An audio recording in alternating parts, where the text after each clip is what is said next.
Middle east में बढ़ते तनाव और युद्ध जैसे हालातों के बीच भारत ने भी अपनी रक्षा तैयारियों को तेज कर दिया है।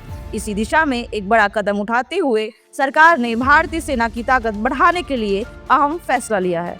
रक्षा मंत्री राजनाथ सिंह की अध्यक्षता में हुई डिफेंस एक्विजिशन काउंसिल की बैठक ने सेना के लिए 300 नई धनुष तोपों की खरीद को मंजूरी दी। यह फैसला साफ संकेत देता है कि भारत भविष्य की चुनौतियों को देखते हुए अपनी सैन्य क्षमता को तेजी से मजबूत कर रहा है।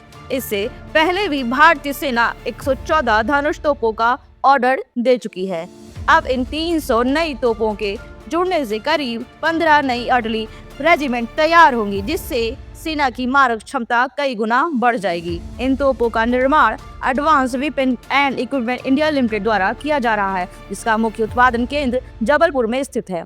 शुरुआती बैच में कुछ तकनीकी समस्याएं सामने आई थी, लेकिन जांच के बाद उन्हें ठीक कर लिया गया है और अब प्रोजेक्ट फिर से तेजी से आगे बढ़ रहा है। अगर धनुष तोप की बात करें तो यह 155 mm की आधुनिक आर्टिलरी गन है, जिसकी मारक क्षमता करीब 38 किलोमीटर तक है।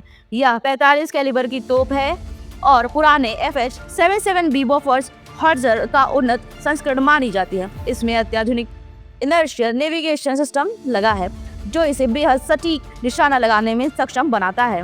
सबसे खास बात यह है कि यह तोप 80% से अधिक स्वदेशी तकनीक से बनी है, जो मेक इन इंडिया पहल को मजबूत करती है। इसे इस तरह डिजाइन किया गया है कि यह पहाड़ी इलाकों जैसे लद्दाख से लेकर रेगिस्तानी क्षेत्रों जैसे राजस्थान तक हर परिस्थिति में प्रभावी साबित हो सके। इसके साथ ही रक्षा क्षेत्र में अन्य बड़े फैसले भी सामने आए हैं। रक्षा मंत्रालय ने कुल 858 करोड़ के डिफेंस डील पर हस्ताक्षर किए हैं।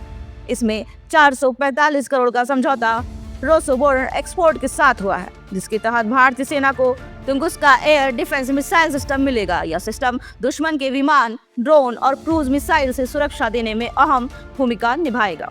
वहीं 413 करोड़ का एक और करार Boeing Indian defence private limited के साथ हुआ है, जिसके तहत भारतीय नौसेना के P-8I समुद्री विमानों की मरम्मत और ओवरहॉलिंग अब भारत में ही की जाएगी। कुल मिलाकर ये सभी फैसले आत्मनिर्भर भारत और मेक इन इंडिया को मजबूती देने की दिशा में बड़े कदम हैं। साफ है कि वैश्विक तनाव के इस दौर में भारत अब केवल हालातों को देख नहीं रहा, बल्कि संभावित चुनौती का सामना करने के लिए अपनी सैन्य ताकत को तेजी से बढ़ा रहा है। नमस्कार।